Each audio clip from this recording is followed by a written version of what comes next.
Carson Kressley, to what do we owe the pleasure of your company this afternoon? Welcome. Oh, thank you. I mean, I couldn't say no. I love real estate. I love realtors. I was married to one. So I know we're going to be chatting about that whole world. So I thought, I better show up and see what's going on. Well, my friend, it is a delight to have you. You're in sunny New York. I'm in sunny Minneapolis. Hopefully the two of us can keep the weather at least tolerable while we get through the segment. I know Yes. we've got folks joining us from all 50 states today. Very much looking forward to getting into some questions for you about your real estate experience, and also just talking about what's going on in your life and the business, and what we have in store for 2022. So with that, folks, I got to tell you, it's been a while. And we are so glad that you are here with us, spending your time at Experience the Alliance. Now, as I said to Carson, we know that you're located all throughout the Americas, whether it's North America and Canada or the United States, or some of the folks we have in South America too. And you all know better than anyone that right now we live in a world where real estate has really taken on a life of its own. And agents and loan officers and title professionals alike have all become essential employees during these crazy pandemic times. And because of you, we're all able to thrive together. I can't even believe that we've been on this crazy train for almost 2 years. And now with a new variant coming out again, who knows where we're going to go. But as you know, we were supposed to be in Las Vegas last September and Carson was going to be with us live. Unfortunately, that didn't happen. And I was heartbroken. So I'm glad that you're with us here today. Now, Carson, as I said, you're in your beautiful penthouse apartment in New York, and I'm in my home in Minneapolis. And let's be real, this isn't exactly beach weather for either of us. And wouldn't it just be great to be in Vegas right now, though? Yeah, no, I do love Vegas. I was actually there for something. I'm trying to remember. There was one conference that I think was able to actually happen. And it's so fun. I hope we're going to go back there for this conference next year or whenever it gets rescheduled, because there's so many good things to do there. I went to see RuPaul's Drag Race live, which I hadn't seen before. And my friend Bobby Flay has a great new restaurant at Caesar's Palace. So I did that. So it was a quick trip, but I always love Vegas. And I love the shopping there. I don't gamble because I'd rather just take $300 and buy shoes, and then I give them the money, they give me the shoes, everybody's happy. But I look forward to going back there soon with all of you guys.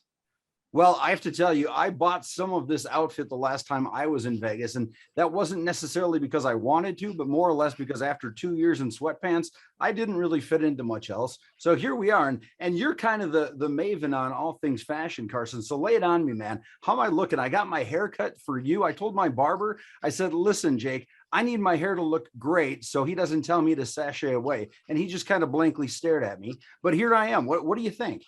I think you look great. Actually, I'll tell the people before we started, I was much more casual. I had a Bel Air tennis club sweatshirt on. I was like, oh, I see this as a dressy thing. So I just, found a sparkly Western shirt, but I think you look great.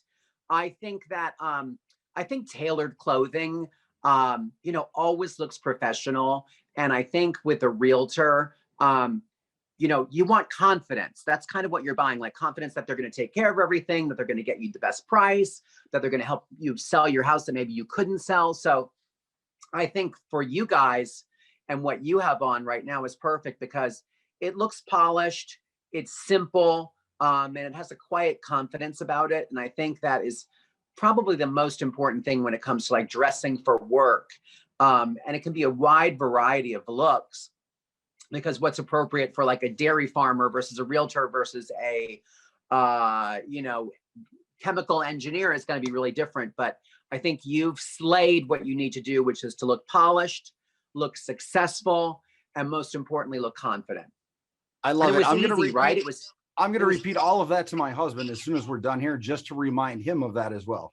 Yeah, it was three easy pieces. You have a crisp dress shirt, a great tie with a pop of color, and then a tailored jacket, and you're done. So I think for guys, it's really easy because there are kind of a lot of classic uniforms that just look really good. You don't have to reinvent the wheel. Absolutely. And, of the folks watching us today, we do have a very diverse membership group. We have 27 different professions that make up the membership of the Alliance. 12% actually identify as straight allies, which we think is an awesome achievement. And we're very grateful to those folks to standing in allegiance with us. Now, the cool fact that differentiates us from a lot of groups, we're proud to say that 40% of our members are women or women identifying. And that's something that we've been working very hard to be inclusive of. And, you know, the other part of this is, as I said earlier, we've got folks out here watching us from some of the biggest brands in the world, some of the biggest real estate and financial firms in the world. And on the other hand, we have a great number of folks who represent independent or privately owned brokerages. So Carson and I welcome you all, and we thank you for your time here. Now, I got to say again, in all of my time in real estate, there's really never been such a time where the work that we do as real estate professionals and the work that you folks all do out in the field really has a new and elevated purpose and meaning. We spent a long time during the pandemic getting housing into the hands of a full generation of people, really, who are moving from one bedroom apartments maybe into, you know, a 4-story walk-up, or who are going from a condo downtown that used to be convenient out to the suburbs into a brand new home. This is presenting some great opportunity, but also with an inventory shortage, it's presenting some challenges too. And honestly, I'm not sure, without the market the way that it's been during the pandemic, and without the Alliance coming out in the middle of it, coming out, no pun intended, right? Our members and really Americans probably would have gone stir crazy. Carson, I know when we were getting ready for this, you and I were both kind of cleaning up our backgrounds a little bit and moving stuff out of the way. How has quarantine impacted you? Well, I think that the biggest thing, and I think, you know, for a lot of people, it's kind of defined what we think of our homes. And, you know, my field is more in the design space, and we've seen so many people say, oh my gosh, my home is really important. I think we were so busy with our lives pre-pandemic, running around, going to restaurants, meeting people out, having drinks out, that we didn't spend that much time in our houses, and we didn't notice when things were maybe not looking great or when things didn't function. And then all of a sudden, you know, the world put the brakes on and we were doing everything at home. And it really reevaluated and recalibrated how important our homes are, and that we need functional but beautiful places to eat. We need a kitchen that works and can cook for an entire family. We maybe need a space where we can do Zoom calls and have like a private, quiet office. So, you know, the pandemic has been so awful for so many people, and there's been so much loss and devastation, but there have been some silver linings. And I think one of the silver linings is that people are appreciating the comforts of home. They're investing in their homes. They're expressing themselves through design and making their homes what they always wanted to be. I know during the pandemic, you know, there were tons of home renovation projects. There still are. So I think I've always been a lover of home. I love real estate. I love interior design. So for me, I've always appreciated home, but I think millions and millions and millions of people now realize how important our homes are. So you and I have kind of gotten a chance again, since we were supposed to be together last September in Vegas, to get to know each other a little bit better. And I'll be honest with you, you kind of shocked me with all the real estate experience that you bring to the table every day. And it's not something that we hear you talk about when you're on TV and hosting shows and the Thanksgiving Day parade. Now, tell me a little bit about your first real estate transaction. When was it? What was it? Do you remember? Oh, yeah, it was this actual apartment that I'm sitting in. And the New York City real estate market, and Manhattan especially, has always been crazy and very intimidating. And, you know, I have lived in New York City since 1991. I bought this apartment in 2003. So I spent, you know, 12 years of renting. And the number one thing in New York is that you never want to move, because, you know, you're constantly bringing things into your apartment, never taking anything out. And when it's time to move, you're like, wait, I have to move all this stuff down 5 flights of stairs. It's very daunting. We hate to move in New York because it's expensive. It's just awkward. It's time consuming. It's painful. So when the time came to purchase an apartment, it's very daunting. And I will say, and I'm not just saying this to, you know, suck up to our audience, but I had a really great realtor, and he, you know, just kind of laid out the steps and gave me confidence. And we're coming back to that word. I think it's so important because, and like I said, I was basically married to a certified realtor for a long time. I think that's the most important part of that job, is to give people confidence that they can do it, that they're making a good decision, that they can afford it. So all of those fears were, you know, part of my first experience. And I was actually working. It was during the peak of Queer Eye for the Straight Guy. And I was in Australia, I think, working for like 2 months. And in New York, when you see an apartment you love, you kind of have to like make an offer that day. So my assistant and my realtor were in this apartment, and they gave me a video tour. And it was before there was Zoom and before there was FaceTime. I don't know how they sent me the video, but I guess on my computer. And I saw it that way, and I bought it from a video. But I knew the building and I knew the neighborhood, and it had all the things that I wanted, like a sunken living room and some outdoor space and pre-war and a lot of detail and charm. So it was a very, very good experience for me. And this, I think, is such a great idea. And I'm excited to tell you guys about it. My realtor gave me the best housewarming present. He gave me monogrammed hangers with my initials on them, like 12 or 24 of them. And they were like in my closet or something, like when we did the closing. And it was such a great gift, very personal to me, but great for anybody, like monogrammed wooden hangers, which you can buy, I guess, online. It was a great idea. So I've been very happy here. And since then, I bought some other properties and done some dealings. But again, I always had a realtor who really held my hand and gave me the confidence to make purchases, because it just seems like some days I wake up and I'm just like, wait, I have a car and a driver's license. I just, you know, I still sometimes feel like I'm, you know, 16 years old and I can't believe I actually own real estate. But I do. And I really enjoy it. I love that. And there's certainly nothing wrong with a good bottle of wine as a housewarming gift. But oh, that I mean, too. monogrammed hangers, that's kind of bougie. Like, that's cool. Not a lot of people could say that. I like that. Yeah, it was really fun. And like I said, my partner was a realtor, and I would like try to brainstorm good, like, you know, like a front gate welcome mat is a really nice housewarming gift. We did some fun stuff. Cool. Awesome. You know, I couldn't help but to think, and this is just me throwing back because I'm watching it on HBO Max right now.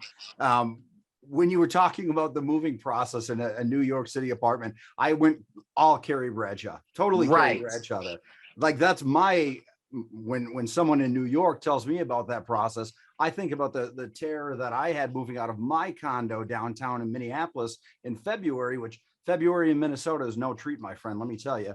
But I can't imagine trying to get everything out the smaller entranceways in the older buildings in Right. New York. So yeah, why not hang on to it? Good for you. Yeah. I mean, yeah. And her apartment, I do remember that scene where she's like, okay, goodbye apartment. And I was like, wait, you have like your own 1 bedroom with like a walk-in closet. I'm like, this is not really real. Most of us have little shoebox apartments, and we keep our shoes in our ovens. I love that. Well, you know what they say in the industry, especially since, I mean, you were in a relationship with a guy who was selling houses for a living. The 3 most important things in real estate, what are they? Oh, location, location, location. And I heard that you changed the 3rd one to timing. Tell me about that. Oh, well, timing. Yeah, timing is really important. And, you know, when there's a pandemic going on, that kind of messes with like the timing. That's just like, you know, people need a place to live. But timing is everything. I found that, you know, in show business, in real estate, in relationships, the stars kind of have to align for things to work out for the best. So I think timing is very, very important. I love it. Obviously, you know the industry pretty well. We have within our ranks interior designers and decorators and folks that come into stage homes, photographers. from a much broader level, what do you think we should be looking out for in 22? Maybe around staging trends or fashion trends. What are people going to cringe at? What are people going to, what should they do to help move some houses? Right. Yeah, staging, that's a great question. And I always find that when I go to open houses, sometimes I'm that person that will go just to like be nosy, like, Beverly Hills on a Tuesday and a Thursday. They're like, "Are you buying a house?" I'm like, not really. But staging always, to me, um, you want to walk into a house, and when you walk in, you want to say, "I could imagine myself living here." And that's that first step of kind of falling in love. And I think sometimes when it's barren and empty and not staged, it's harder to do that. Not everybody is super visual. So I think if you can kind of create that for the customer, and make them feel comfortable and make them feel like they could live there, that's really, really helpful. And I think staging trends, I mean, everything in staging to me has always been very, very neutral. And, and it looks like anybody could live there. And that's kind of the idea. I do love, and one of the trends for, that we're seeing in interior design, and I think post-pandemic or end pandemic or whatever is happening, is that we want comfort and we want coziness and we want cocooning and we want a safe space. So I think you're seeing warmer colors. I think you're seeing, like, I'm sitting on a boucle chair, which is like, a lovely textural kind of sheepskin. I think we're seeing more of that. I think less of the kind of sterile, modern, sleek glass. A big trend in interior design has been the grand millennial movement. And I'm just like, oh my God, that's a lot of words. What does that mean? It basically means like old school, like how your grandma would decorate if she were a millennial, like a 28-year-old woman. So it's more homey, it's more cozy, it's more friendly, it's more familiar and more inviting. And I think we don't have, the dramatic design of the 80s and black lacquer and severe artwork. That's all, that had a moment of comeback, but I think that's going away. And it's about comfort and coziness and feeling like home, because we just are all really craving that safety and sanctuary. And just the nostalgia, the warmth. And I mean, with good reason. If we're stuck in our homes, why Right. not be comfortable? And I think you're absolutely right on that. I think, I remember when I bought my first condo, it was a very open concept, 20-foot ceilings, loft, downtown, industrial style. It was awesome. Stainless everything, birch. I Right. don't know that I'd want to move back into it right now, frankly. And it was beautiful, and it served the purpose while I was there. But pricing is just ridiculous right now. I don't care if you're selling 600 square feet or 30,000 square feet. Pricing's gotten ridiculous. Now, you maintain your apartment there in the city. You also have another residence further out in the country, correct?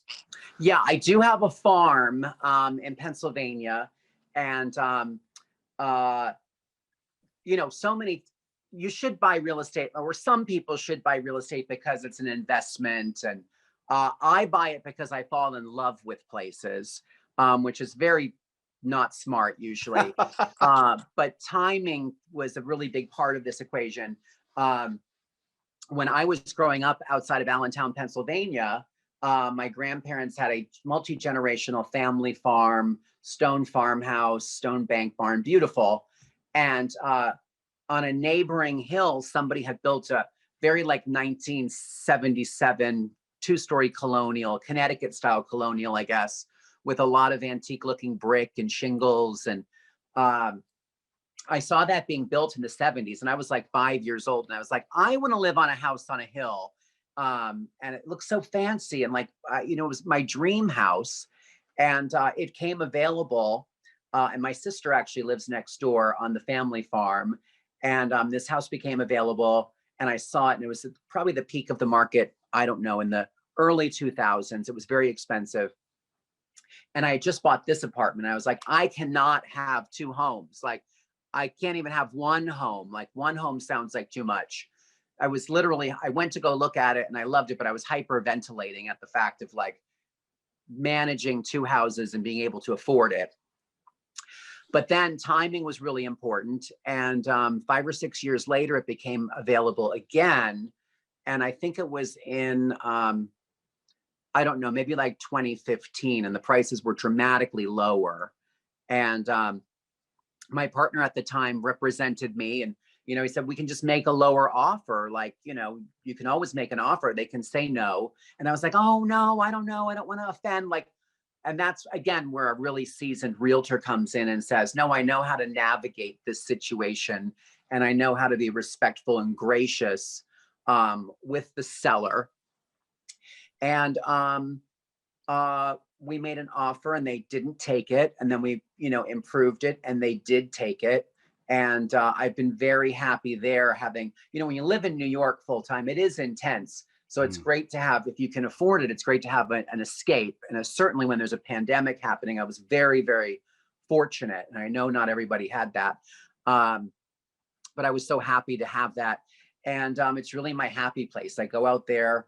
It's close to family, and I love a project as well. So I've been redecorating it for about the last 6 years that I've owned it, and on a budget. A lot of like home goods, a lot of tricks and tips that look expensive but that aren't.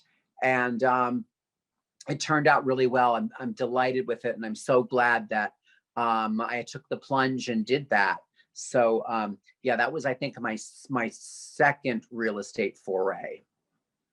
Awesome. I'm going to shift gears a little bit, and you've talked about this openly, but for our members, you mentioned growing up in Allentown, right? I grew up in a town called Farmington, Minnesota, and I had, I would say, an unusually positive experience growing up and coming out. Right. Family's been incredibly supportive. My friends have been, in fact, my brother and sister said it's about time, because they both knew, and probably before I knew. Can you share a little bit about what your experience was like coming out, how that journey went for you? Yeah. Mine was probably very similar to you. And, I always say I'm from Allentown, Pennsylvania. I'm actually from like the deep suburbs, the countryside, 15 miles outside of Allentown. And literally like Amish adjacent, like you can hear butter churning in the distance. So it's a very, I come from a farm family. My dad had a car business, but still very blue collar and very traditional and Lutheran, which I know you get from being from Minnesota. Catholic, recovering Catholic. I get it. Oh, wow. Okay. I thought the Lutherans had taken over out there. But anyway, just very conservative, nothing too crazy. We never went to New York City, even though it was, like an hour and a half away. The big city was scary and just not a place we went to. But my saving grace was that my family was in the horse business, and I got to go to horse shows, and I traveled a lot, and I saw a lot of really diverse people. And there were a lot of gay people who, were in the horse industry, that were trainers or grooms. So I had a window to like what was out there. And then, so I had a very good experience as well, and very positive. And when I moved to New York City, right out of college, like I think I graduated on May 7th. On May 8th, I was like, packed up my car and moved to the city. And then I was like, wait, I can't have a car. And then of course, my strange and wonderful wrinkle is that I was cast in a show called Queer Eye for the Straight Guy, which when that's like on TV, you basically come out to everybody. Like there's no need to call like great Aunt Edna out in Altoona, because she just got the memo on the cover of her TV guide. So I was always very, this. So I don't think it was a big shock, but the shiny denim. I mean, isn't that natural now in 2021? The sparkly denim and the polished fingernails when I was like 6 was kind of early coming out, but I love it. Well, I mean, and let me compliment you back. You always look immaculate, regardless of what you were wearing. You could have come back on with a sweatshirt and I would have been happy with it. So, well, thank you. It's all about what's appropriate for the occasion. There you have it. Well, you and I would say, are probably an exception, not the rule, to how a lot of folks in our community come out or are outed. And at the Alliance, discrimination is something that we take very seriously. And And it's one of our really foundational missions in combating discrimination throughout the country. And whether you know this or not, in 27 states today, it is still legal to discriminate against LGBTQ folks in the entire transactional process: buying, selling, financing, renting, and even the seeking of shelter. You and I can, we could have an entire segment on the importance of the Equality Act.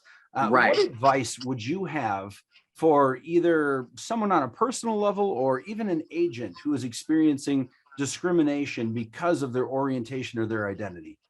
Right. Yeah. I mean, it's important that we remember that. And when you say that, 27 states still have kind of literally anti-LGBTQ laws, it's unbelievable and outrageous. And although we've made so much progress, those are the examples of places where we still have a lot of work to do.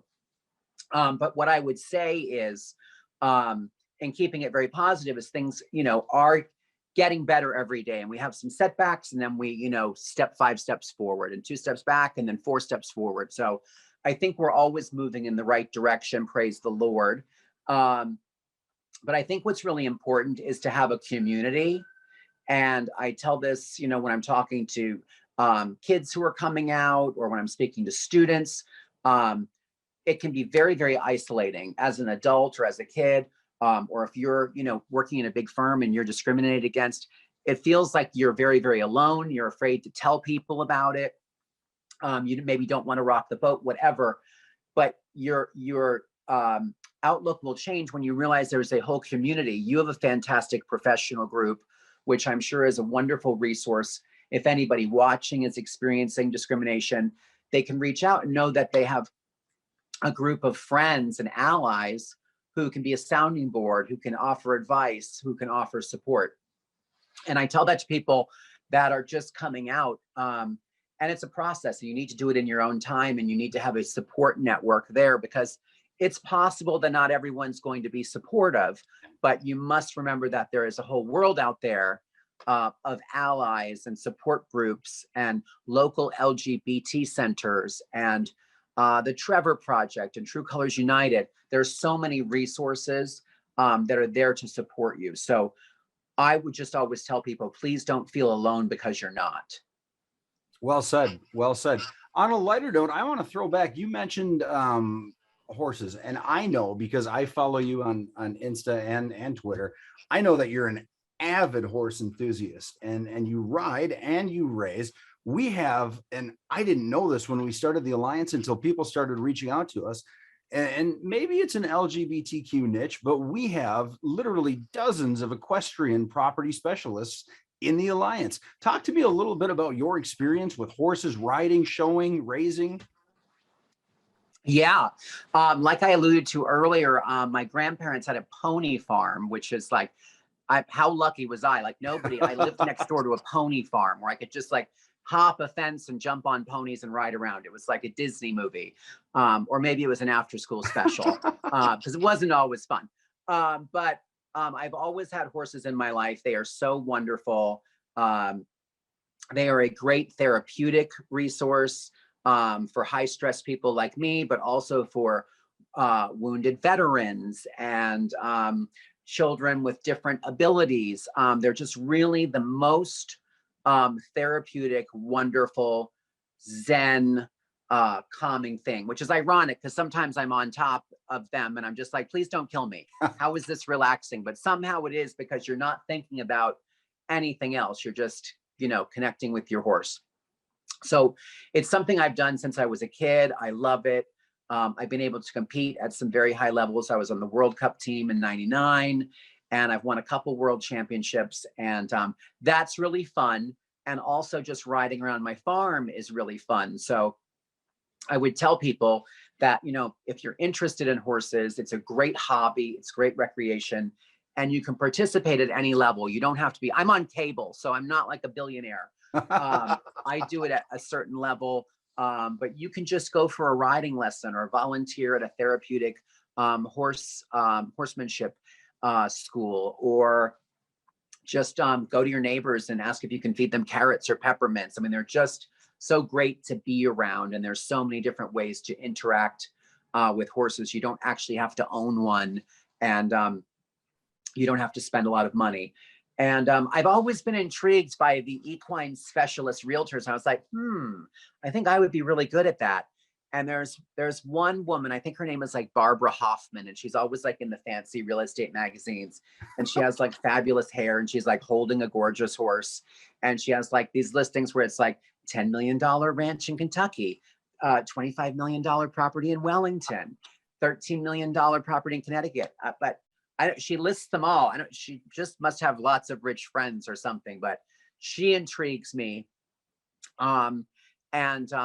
Going back to confidence in your realtor, if I were going to buy a big horse farm, I would definitely choose a realtor that was an equestrian specialist because they know what to look out for. Awesome. I love it. Well, before we wrap things up here, I want to thank all of our members, obviously our partners and our supporters for today's event. These folks are all critical to really making a difference every single day, not just for us as professionals in this community, but for the consumers that are looking for our assistance and a real equitable, safe experience going through this process. Today, we're going to be bringing a really fast-paced, intense, info-packed array of experiences to all the folks that are with us. And, you know, there isn't a member of the Alliance who doesn't want to be a champion. Carson, everything you touch seems to turn to gold. And I love that about you. Your tenacity, I admire. And it's fun for me to watch you as a viewer at home. When you just walk in and light up a room, that's a special quality. And realtors share in that quality. You have to know people and be a people person to do both of those things. Now we're going into a new year, and God willing, the pandemic's going to die off at some point in time. If you had one master life hack to share for our viewers for 2022, what would that be? Oh my gosh. Not to put you on the spot or anything. I know. I think that, I think my parting words of wisdom would be, yes, please, let's have this pandemic end.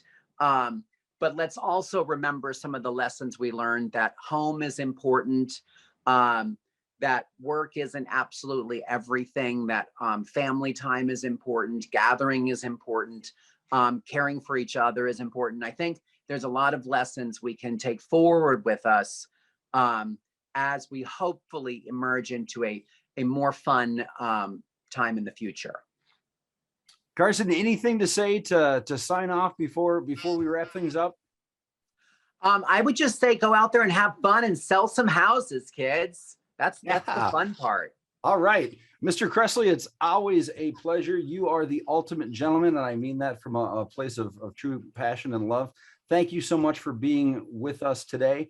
Folks, you're going to be able to see Carson and I throughout the show, so be sure to stay tuned as we segment you from one session to the next.